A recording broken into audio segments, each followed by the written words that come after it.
तो 600 पिक्सल से छोटी स्क्रीन के लिए हम यहाँ पर लिख सकते हैं अपने कोई भी क्वेरी फॉर एग्जांपल हम मान लीजिए ये जो पार्ट है हमारा यूएल, इन 4 लिंक्स को हम छुपाना चाहते हैं, मोबाइल में नहीं दिखाना है। तो ये कौन सी क्लास थी? ये क्लास थी हमारी टॉप मोस्ट। तो हम टॉप मोस्ट को हाइड कर सकते हैं सीधा यहाँ पर dot top most and display. इसका डिस्प्ले प्रॉपर्टी आपको याद ही होगी, ये बहुत इंपॉर्टेंट प्रॉपर्टी है। डिस्प्ले नन करेंगे तो टॉप मोस्ट जो है वो आपका हाइड हो जाएगा। अब आप देख रहे हैं कि अगर मैं इसको रिफ्रेश कर देता हूँ तो ये हाइड नहीं हुआ है। मैं स्क्रीन साइज 600 से छोटी कर देता हूँ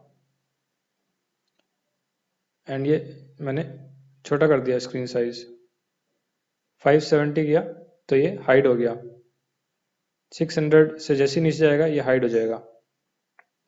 ये चीज़ अगर मैं यहाँ पर कंट्रोल शिफ्ट एम से करूँ, यानी मोबाइल डिवाइस के लिए बनाऊँ इस स्क्रीन को, एंड अब यहाँ पर लेट से पिक्सल 2 का मैं स्क्रीन यहाँ यूज़ कर रहा हूँ, तो पिक्सल 2 का जो विड्थ है वो है 411 पिक्सल्स।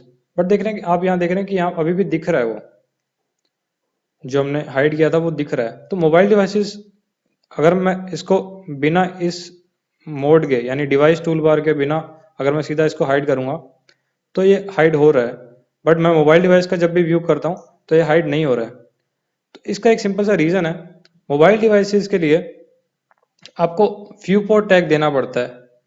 आपको याद होगा कि जब हम HTML पढ़ रहे थे तो हमने मेटा टैग्स की बात करी थी। तो वैसे ही एक मेटा टैग हमें मोबाइल के लिए अगर आपको रिस्पॉन्सिव बनाना है तो वो मेटा टैग कंपलसरी है आपको यूज़ करना। उस टाइम पे मैंने इसलिए नहीं बताया था क्योंकि आपको समझ ही नहीं आता। तो अब मैं यहाँ पर सिंपल एक लाइन लिखूंगा कोड की, जिससे हम इसका व्यू पोर्ट फिक्स कर देंगे। तो हम यहाँ पे लिखेंगे मेटा, मेटा के आगे मेटा टैग में आपको याद होगा नेम होता था, तो नेम में हम लिखेंगे व्यू पोर्ट। ये व्यू पोर्ट का हम टैग लगा रहे हैं एंड इसका कंटेंट क्या होगा, यानी ब्राउजर के लिए इंस्ट्रक्शन क्या है।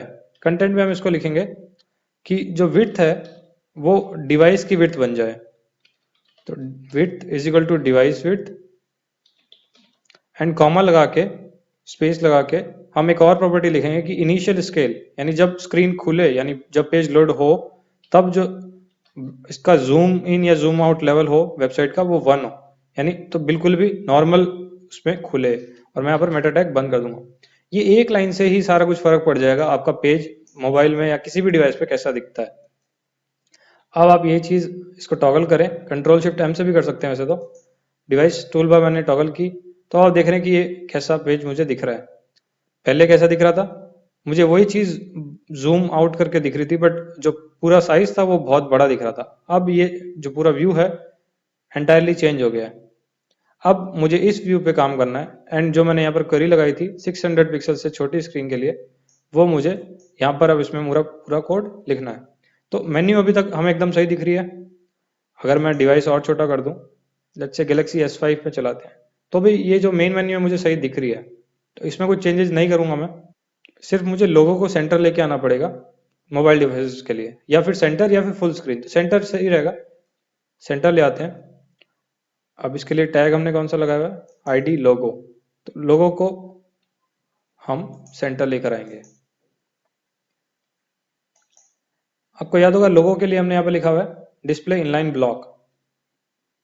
अब आप नीचे देख सकते हैं, जूम कर दिया मैंने तो नीचे दिख रहा होगा हैश लोगो के साथ लिखा है डिस्प्ले इनलाइन ब्लॉक। तो इनलाइन ब्लॉक जब तक होगा तब तक मैं इसको फुल विड्थ नहीं दे सकता क्योंकि ये ब्लॉक एलिमेंट के लिए ही होता है। तो इसको हम या तो विड्थ 100% कर देते हैं या फिर हम इसका जो डिस्प्ले है वो ब्लॉक बना देते हैं एंड देन उसको सेंटर कर देंगे। तो दोनों में से कोई सा भी एक काम हम कर सकते हैं। तो लेट्स ट्राई इसको ब्लॉक बनाने वाला काम। तो आप इस तरीके से आपको याद रखना पड़ेगा कि मीडियो क्वेरी जब आप लिख रहे हैं तो वो एक एंटायरली डिफरेंट CSS है। आप कोई सी भी प्रॉपर्टी उसको चेंज कर सकते हैं जो पहले उस चीज की थी, कोई सी भी प्रॉपर्टी। इट डजेंट मैटर कि पहले नॉर्मल स्क्रीन पे क्या चीज दिख रहा था, मोबाइल स्क्रीन के लिए आपको अगर कुछ एग्जैक्टली डिफरेंट या एंटायरली डिफरेंट चीज दिखानी है तो आपको कोई भी प्रॉपर्टी चेंज करनी पड़े आप कर सकते हैं। तो मैं यहाँ लोगों के लिए मैं इसको डिस्प्ले ब्लॉक बना रहा हूँ।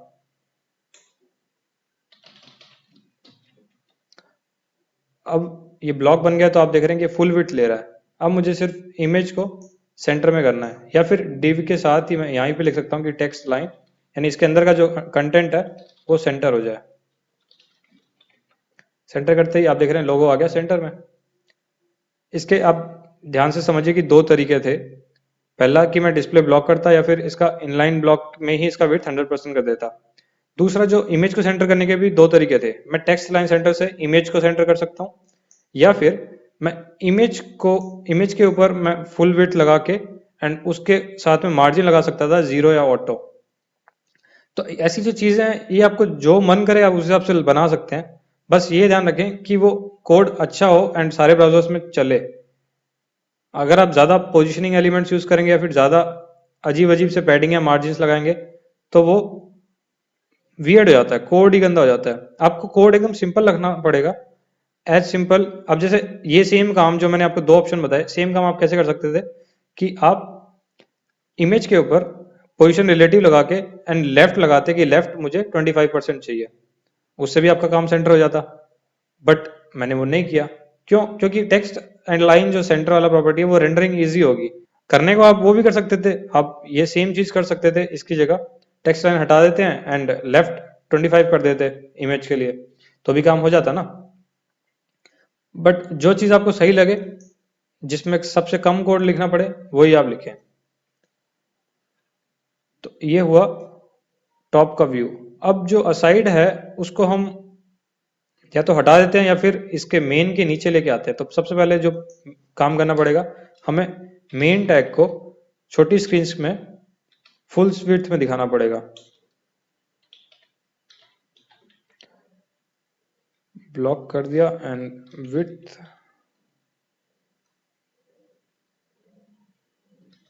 100% में आ गया। अब आप देख रहे हैं बॉर्डर लगा हुआ है, तो बॉर्डर को हटा देते हैं। बॉर्डर नन, बॉर्डर भी हट गया। अब क्या बचा? ये चीज तो अभी तक तो सही दिख रही है। करने को हम ये जो तीन इमेजेस दिख रहे हैं इनको भी हम ब्लॉक बना सकते थे, बट अभी सही दिख रहा है तो हम उसमें कुछ भी चेंजेस नहीं करेंगे। अब बात आती है एसआई टैग की। एसआई टैग को हमें अच्छा बनाना था, राइट? तो हम ऐसा करते हैं, इसको भी फुल विड्थ बना देते हैं एंड ये अपने आप ही अच्छा दिख जाएगा। हम सेम यही चीज साइड के लिए भी लिख देते हैं। हो गया काम आपका। बस एक चीज गड़बड़ हो गई है, ये जो ग्रे बैकग्राउंड दिया था ये आपका इसके साथ भी चला गया है, जो नीचे इमेजेस थी। इसको थोड़ा सा चेंज करना पड़ेगा। न्यूज़लेटर वाले ने पूरा का पूरा ही ले लिया। हमें एक चीज याद रखना पड़ेगी कि साइड के लिए हमने जो मेन को फ्लोट किया था वो फ्लोट हमें छोटी स्क्रीन में हटाना पड़ेगा। तो यहाँ पर फ्लोट नन कर देते हैं, तो अपने आप ही चीजें सही हो जाएंगी। अब देख रहे हैं ये ईमेल वाला एकदम सही तरीके से आ गया, नीचे रिसेंट पोस्ट आ गई। एंड अगर अब हम इन नीचे वाले आइटम्स को चाहें, कॉपीराइट और सोशल आइकन्स को, तो इनको भी सेंटर कर देते हैं, ज्यादा अच्छा लगेगा। तो फुटर के अंदर हमने क्या लिखा था? फुटर के अंदर था एक डिव एंड एक और डिव। तो फुटर के अंदर जो भी दोनों डिव है उन दोनों को 100% करके टेक्स्ट सेंटर लगा देते हैं। फुटर के इमीडिएट चाइल्ड जो डिव हैं उनका विड्थ हो जाए 100%, टेक्स्ट अलाइन हो जाए सेंटर्ड एंड फ्लोट हो जाए नन। ये सेंटर में आ गया। तो सेंटर तो हो गया, बट आप देख रहे हैं कि जो सोशल आइकन्स हैं थोड़े साइड में दिख रहे हैं, राइट हैंड की तरफ ज्यादा इंक्लाइंड है। तो ऐसा क्यों है? यूएल का कुछ पैडिंग लगा हुआ है लेफ्ट की तरफ ऑटोमेटिक ही, तो उसको हम रिप्लेस कर देते हैं।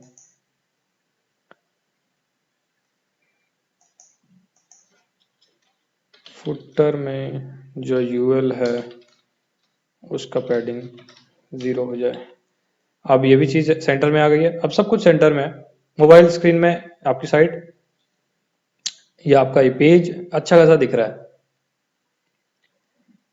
अगर आपको और कुछ चेंजेस करने हैं तो कर सकते हैं, फॉर एग्जाम्पल जैसे यहाँ पर ये दो इमेजेस हैं, इनका जो टेक्स्ट है थोड़ा अजीब सा दिख रहा है।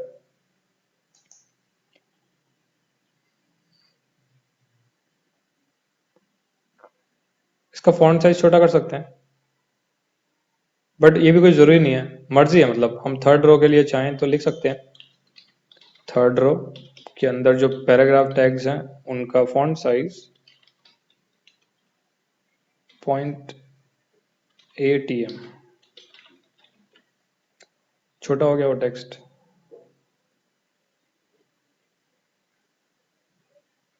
लेफ्ट हैंड का जो पैडिंग है वो भी हटा सकते हैं, तो एकदम सेम लाइन में आएंगे।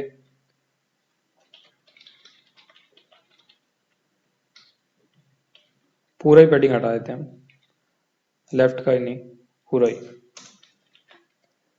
तो ये आपका पेज हो गया रेडी मोबाइल स्क्रीन के लिए। अब मैं इसको बनाता हूँ रिस्पॉन्सिव, एंड अब हम इसका करते हैं टेस्ट। देखिए मैं इसको बढ़ा रहा हूँ, 600 से जैसे ऊपर गया तो आपके राइट हैंड पे आ गई ये चीजें।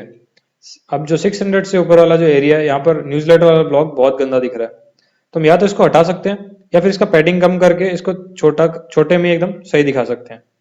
दूसरा तरीका ये होता है कि हम 600 से लेकर 1200 तक के जो बीच में कि जितने भी स्क्रीन साइज आ रहे हैं, हम उनके लिए भी क्वेरीज लिख सकते हैं अलग अलग। सो हम रेंजेस बना सकते हैं। जैसे अब हमें पता है कि 1000 से ऊपर कोई सा भी स्क्रीन साइज हो, हमारा पेज एकदम सही दिख रहा है, राइट। 1024, हम अभी 1026 पर हैं, 1024 कर देते हैं, अभी पेज एकदम परफेक्ट दिख रहा है। यही चीज अगर हम इससे नीचे लेके जाएं तो ये जो राइट हैंड वाला एरिया ये थोड़ा अजीब दिखना शुरू हो जाता है। तो हम एक ऐसा क्वेरी लगाते हैं कि 600 से लेके 1000 के बीच में ये जो एरिया है ये थोड़ा अच्छा दिखे। तो इन दोनों के लिए हम या तो इसको हटा सकते हैं न्यूज़लेटर वाले एरिया को, या हम और क्वेरीज भी लगा सकते हैं। तो एक हम सैंपल देख लेते हैं कि किस तरीके से रेंज बनाई जाती है मीडिया क्वेरी के साथ। तो मैं बना रहा हूं मीडिया स्क्रीन, स्क्रीन ना भी लिखें तो भी चलता है, बट वो फिर सारी टाइप के मीडिया के लिए होगा, स्क्रीन प्रिंट के दोनों के लिए।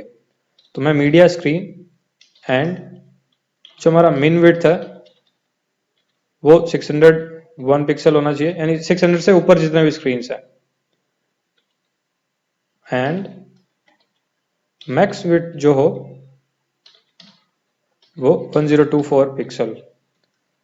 तो ये हमने एक रेंज बना दी है कि 601 से लेके 1024 के बीच में। अब उसमें मैं न्यूज़लेटर वाला पार्ट हटाना चाहता हूं, न्यूज़लेटर डिस्प्ले नन।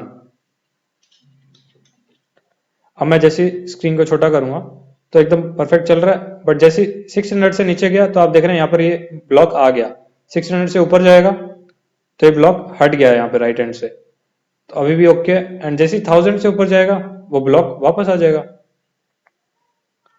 तो इस तरीके से आप रिस्पॉन्सिव क्वेरीज बनाते हैं, एंड यही एकदम लेजिट तरीका है। रेंज बना के आपको काम करना पड़ेगा, आप एग्जैक्ट किसी स्क्रीन साइज के लिए नहीं बना रहे।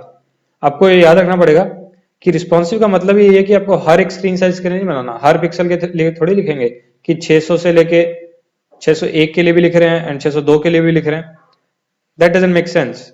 आपको एक रेंज में रखना पड़ेगा कि 600 से नीचे हमने अज्यूम कर लिया कि सारे मोबाइल डिवाइसेस आ गए, एंड मोबाइल डिवाइसेस में हमें कैसा दिखाना है। तो ये एक तरीका होता है, हम रेंजेस बना के रिस्पॉन्सिव बनाते हैं चीजों को। इस पेज में रिस्पॉन्सिव वाली क्लास में हम इतना ही सीखेंगे। एक जो चीज है, मुझे किसी स्टूडेंट ने पूछा था कि सर मेन्यू जब हम छोटा कर रहे हैं तो मेन्यू छोटा करने में कोई स्टूडेंट चाहता था कि हम कुछ ऐसा बटन सा बनाएं जिससे वो मेन्यू खुल के आए नीचे। अभी ये मेन्यू ऑटोमेटिकली दिख रही है, बट व्हाट इफ हमारे पास 6 आइटम्स यहाँ और होते, तो टोटल 10 आइटम्स तो हम मेन्यू में नहीं दिखा सकते ना एक साथ। तो हमें उसको श्रिंक करना पड़ता है, यानी उसको हाइड करना पड़ता, एंड फिर कोई बटन लगाते।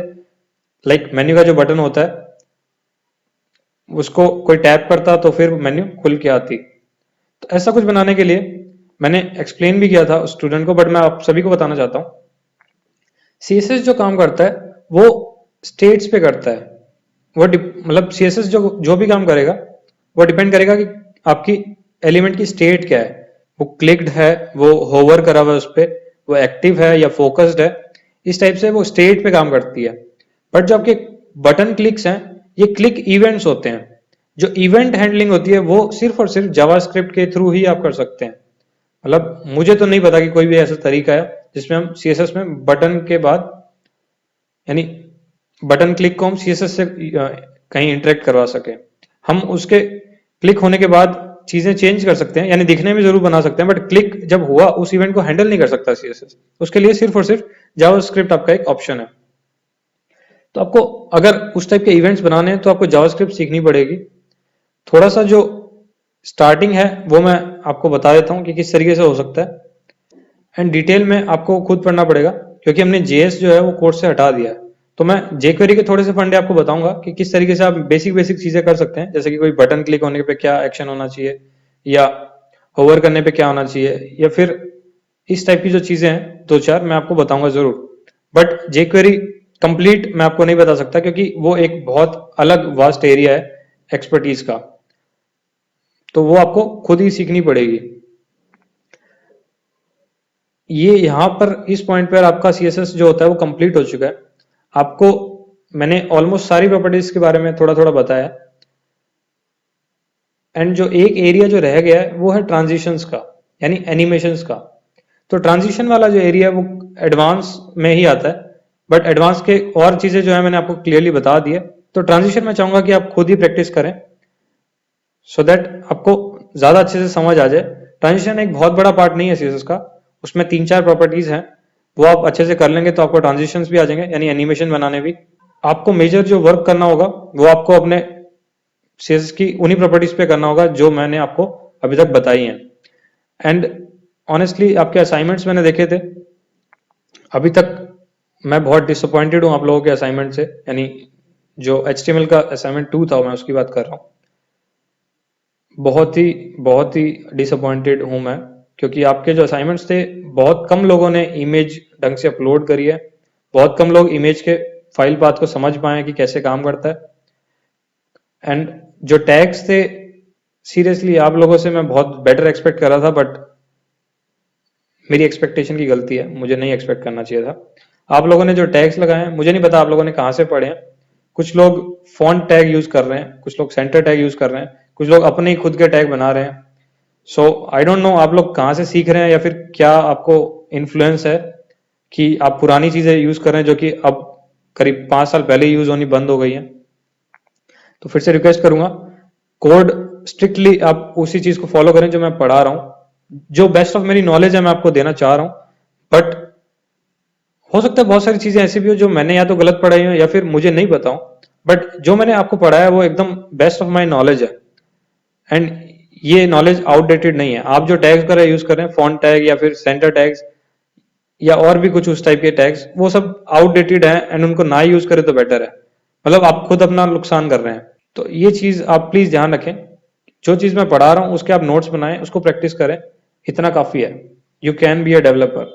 अब नेक्स्ट क्लास से हम PHP शुरू करेंगे, उससे पहले उस क्लास से पहले मैं आप लोगों को कुछ और चीजें बताना चाहता हूँ क्विकली जो आपको काम आने वाली है। तो एक तो हम बात करते हैं इमेजेस की, जो आप इमेज टैग यूज नहीं कर पा रहे थे उस बारे में। तो सबसे पहला जो मिस्टेक था, बहुत कॉमन सा मिस्टेक, वो मैंने देखा था कि आप लोग इमेज SRC में फाइल का नाम तो लिख रहे हैं बट आपके सर्वर पे वो फाइल मौजूद ही नहीं है। तो सभी को 404 यानी फाइल नॉट फाउंड वाला एरर आ रहा होगा। तो उसका एक दो एग्जांपल देखते हैं फटाफट, एंड एग्जांपल से हम फाइल के पाथ को थोड़ा समझते हैं। हो सकता है कि मेरे बताने में थोड़ी गलती हो या फिर जो भी हो, अब सीख लेते हैं क्योंकि it's not too late right now. ये आपका HTML टैग हो गया। हेड टैग आपको लगाना ही होता है बट कुछ लोग नहीं लगाते हैं, गलत बात है। बॉडी, इसको मैं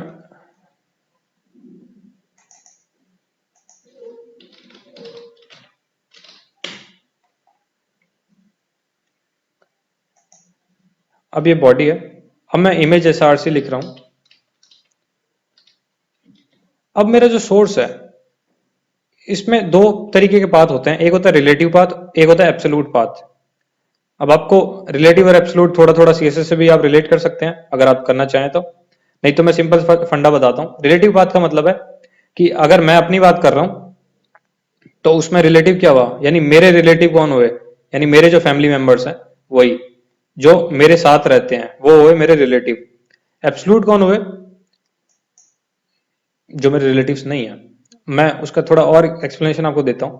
जैसे ये जो फाइल है मेरी practice.html, इस फाइल का रिलेटिव जो फाइल्स हैं वो कौन कौन सी हैं, वो हम देख लेते हैं कौन कौन सी है। इसको रहने देते हैं अभी। मैंने खोला CSS फोल्डर। CSS फोल्डर में ये आप देख रहे हैं practice.html मेरी फाइल यहाँ पर मौजूद है। practice.html के अलावा मेरे पास यहाँ पर 21 आइटम्स है टोटल, जिसमें 20 जो हैं इसके रिलेटिव फाइल्स हैं। इसका एक एग्जांपल देखते हैं। अगर मैं practice.html के src में, यहाँ इमेज में src में मैं showdown.html लिखता हूँ, तो ये मेरे को सिंपली ऐसे लिखना है showdown.html। अज्यूम कर लीजिए कि ये कोई इमेज ही थी, ऐसा अच्छा हमें कोई फर्क नहीं पड़ रहा अभी, हम सिर्फ एग्जाम्पल के तौर पर समझने की पाथ कैसे यूज करते हैं। तो showdown.html डायरेक्टली इसी में मौजूद थी, तो वो यहाँ पर हम ऐसे लिख सकते हैं। ये चीज अगर मान लीजिए मुझे इमेजेस फोल्डर के अंदर का कुछ लिखना होता, तो मुझे इमेजेस फोल्डर लिखना होता एंड उसके अंदर मान लीजिए 2 इमेजेस हैं, तो मैं webidea.jpg लिख सकता था। अब इसमें जो स्टार्टिंग वाला पॉइंट है ना src के जस्ट बाद, तो फर्स्ट जो कैरेक्टर होता है वो बहुत मायने रखता है। मैं इसमें आपको अच्छे से बताता हूं कि फर्स्ट कैरेक्टर का मतलब क्या होता है। src के बाद आप जो भी लिखेंगे, src के बाद 3 चीजें लिख सकते हैं, या तो आपका होगा ये स्लैश, या फिर होगा ये स्लैश, या फिर होगा ये स्लैश। ये 3 तरीके हैं। अब जो बाय डिफॉल्ट वाला है ये दूसरा है, यानी लाइन नंबर 6 वाला है, डॉट एंड फॉरवर्ड स्लैश। जो फर्स्ट वाला है यानी 5th लाइन जो है सीधा फॉरवर्ड स्लैश, इसका मतलब है कि मैं सबसे पेरेंट के भी पेरेंट से जो, मतलब हम उस जगह पे बात कर रहे हैं जिसका कोई पेरेंट नहीं है, यानी मेरी हार्ड डिस्क का सबसे ऊपर वाला पॉइंट, वो पॉइंट हुआ ये स्लैश। इसको हम रूट भी कहते हैं, रूट। तो ये जो जहां से मेरा हायरार्की शुरू हुई, यानी पेड़ जो मेरा शुरू हुआ फाइल्स का, वो फाइल की जड़ है ये। नंबर 6 पे जो लिखा हुआ है dot and then forward slash, इसका मतलब होता है कि इसी डायरेक्टरी में, देखिए आप डायरेक्टरी समझिए, ये जो फॉरवर्ड स्लैश है इसको हमेशा डायरेक्टरी समझिए, यानी फोल्डर। तो ये 5th का लाइन नंबर 5 का मतलब है कि सबसे ऊपर वाला फोल्डर। लाइन नंबर 6 का मतलब है एक डॉट का मतलब कि जिस फोल्डर में मैं हूं उसी फोल्डर की हम बात कर रहे हैं, ये रेफरेंस हो गया वही वाला फोल्डर। 2 डॉट का मतलब है कि मैं इस फोल्डर से बाहर चला गया एंड उसके ऊपर का फोल्डर। सिंगल डॉट मतलब सेम डायरेक्टरी, डबल डॉट मतलब पेरेंट डायरेक्टरी। तो ये आपके 3 तरीके हुए। अब जो मैं यहाँ इमेजेस लिख रहा हूं, ये मेरा बाय डिफॉल्ट नंबर 6 है, ये है रिलेटिव बात। तो अगर मैं यहाँ पर ये लिखता हूं डॉट स्लैश, तो भी एक ही बात है, डजेंट मैटर। ठीक है, अगर यही मैं 7 नंबर लाइन नंबर 7 यानी एक डॉट और लगा दूं, अब ये कहां पहुंच जाएगा, हम चलते हैं ब्राउजर में, अब देखते हैं कि वो एरर क्या दिखाता है।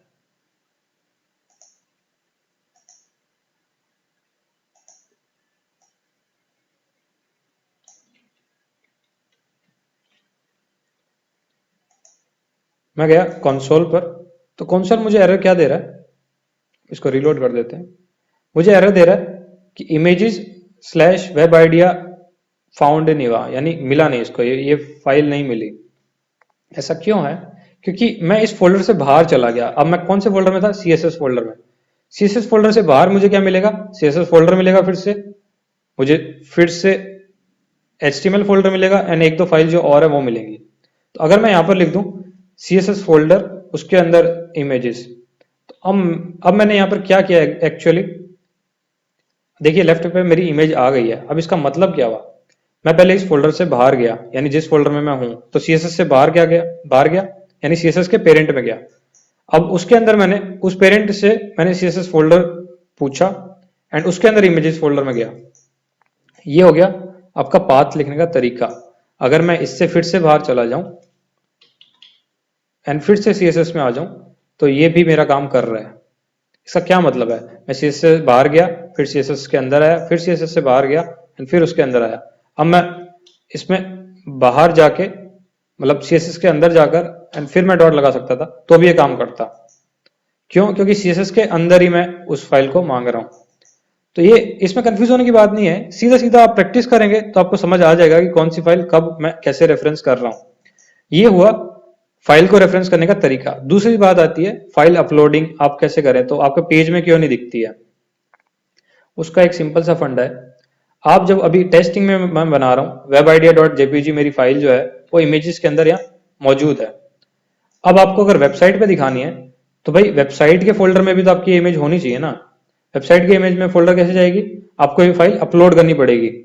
अब जब आप अपलोड कर देते हैं तो मान लीजिए आपने जो अपना माईसेल्फ ऐसे अपलोड करा था वो myself.html था, वो अगर किसी फोल्डर में है, मान लीजिए public_html फोल्डर के अंदर है वो, तो आपकी इमेज भी अगर उसी फोल्डर में है सीधा सीधा webidea.jpg या my.jpg, तो आपको myself.jpg वाले कोड में आपको क्या लिखना पड़ेगा मैं आपको बता देता हूं। इफ आपका जो होम डायरेक्टरी है, होम डायरेक्टरी का मतलब है जहां से वेबसाइट आपकी शुरू हुई है,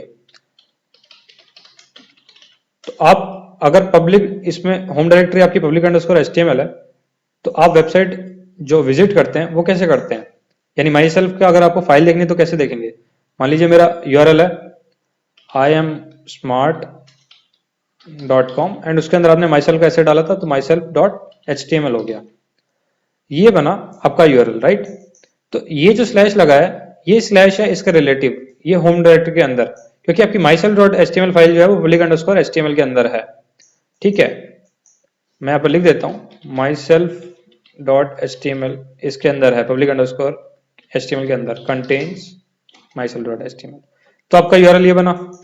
तो आपको myself के साथ में ही आपका उसको या फिर उसके अंदर एक फोल्डर में रखते हैं, तो आपको वहां पे वो इमेज का पाथ वैसे देना पड़ेगा, सिंपल सिंपल यहाँ पर आप लिख सकते हैं webidea.jpg, हो गया आपका काम, आपने फाइल अपलोड कर दी है।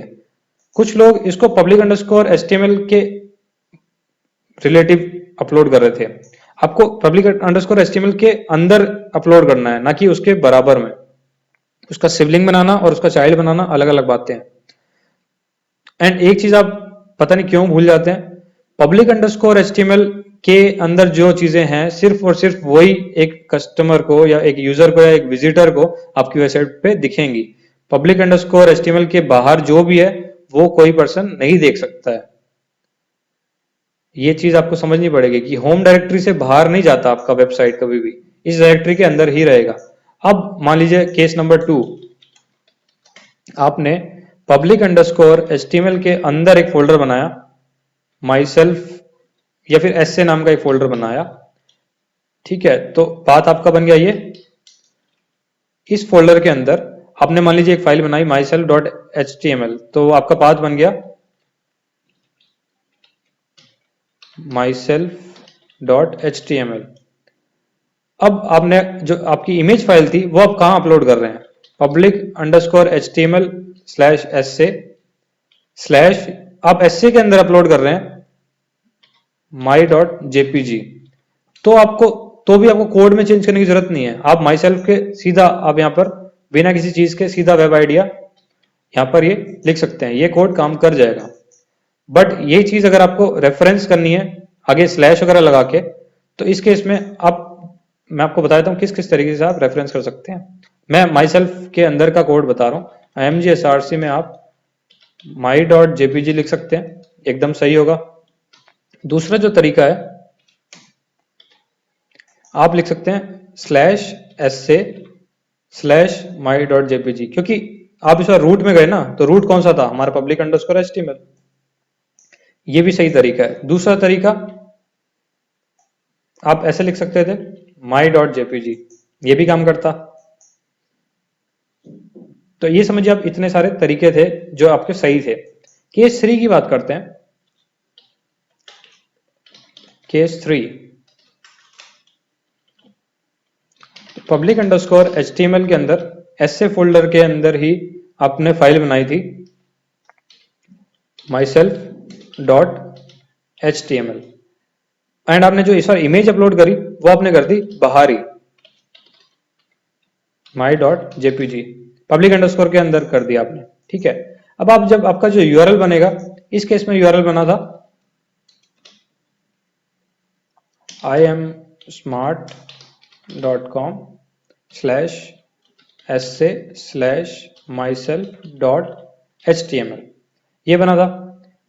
एंड केस 3 में भी आपका सेम यही यूआरएल बनेगा, बट इस बार जो आप कोड लिखेंगे माईसेल्फ के अंदर वो लिखेंगे mgsrc इज इक्वल टू, बाहर निकले आप, एंड देन my.jpg। या फिर दूसरा तरीका जो आपका होगा वो होगा स्लैश लगा के, क्योंकि सीधा सीधा स्लैश का मतलब है यार, फ्रंट स्लैश का मतलब है पब्लिक अंडरस्कोर एचटीएमएल के अंदर है, सिंपल सा ये मतलब है। और ये जो दो डॉट लगाए तो मैंने एसए फोल्डर से बाहर में निकल गया। ये दोनों तरीके के एकदम सही थे। केस 3 में चलते हैं, थोड़ा सा डिफरेंस करते हैं, सॉरी केस 4 में चलते हैं, थोड़ा सा डिफरेंस होगा इस बार। केस 4 में आपने जो फाइल अपलोड करी थी वो सीधा कर दी यहीं। इस बार आपका जो यूआरएल बना वो बना ये, एंड इस बार जो आप कोड लिखेंगे वो आपको लिखना पड़ेगा /essay/my.jpg, या फिर आप लिखेंगे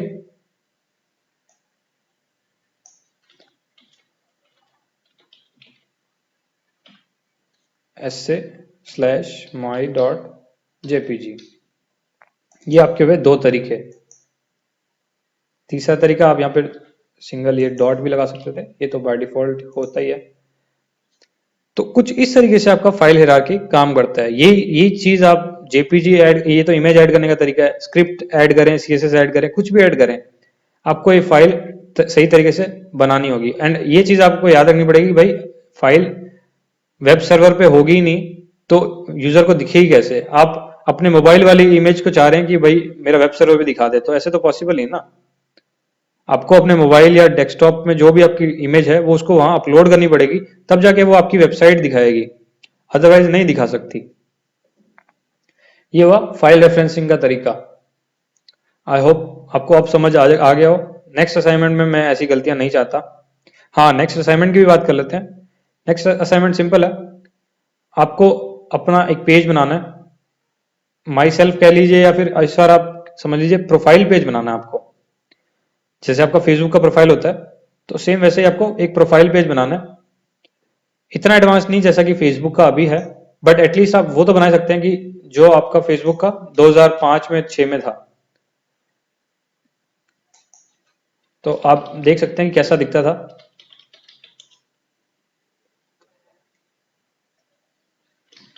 फेसबुक 2005 लेआउट।